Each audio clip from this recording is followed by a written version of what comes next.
नमस्कार, मैं हूं मनीषा बोंद्रे और आप देख रहे हैं केसरी उजाला न्यूज। नागपुर के वर्धमान नगर से कोठारी अस्पताल के बीच में एक व्यक्ति से 26 अगस्त को करीब 11,90,000 की चोरी हुई थी, जिसमें पुलिस ने 7 आरोपियों को गिरफ्तार कर लिया है। पुलिस ने 3 दिनों में लूट का पर्दाफाश किया है, जिसमें पकड़े गए आरोपियों के पास से 6 लाख रुपए भी बरामद किए हैं। इस मामले में पुलिस आगे की जाँच कर रही है।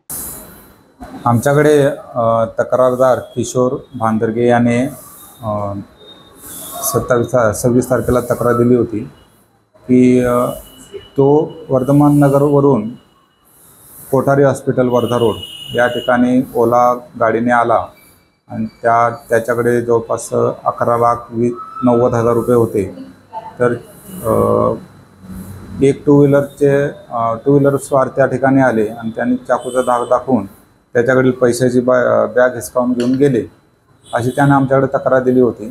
त्या तक्रारीच्या आधारे आम्ही तपास चालू केला आणि घटना सत्य असल्याचे दिसून आल्याने गुन्हा दाखल करून आजपर्यंत एकूण 7 आरोपींना अटक करण्यात आलेली आहे आणि त्यांच्याकडून जवळपास 6 लाख रुपयाची रक्कम जप्त करण्यात आलेली आहे। आणि आतापर्यंत झालेल्या तपासामध्ये ही टिप दिल्याचाच प्रकार आहे आणि आरोपी नागपूर शहरातीलच विविध भागातील राहणारे आहेत।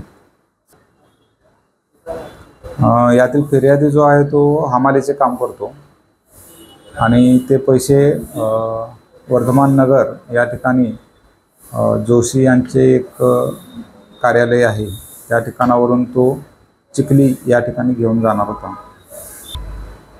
यातील पकडलेल्या आरोपींपैकी काही आरोपींचे रेकॉर्ड आहे आणि जे आरोपी अद्यापही वॉन्टेड आहेत, तर त्यांना अटक केल्यानंतर त्यांची नावे आम्ही सांगू।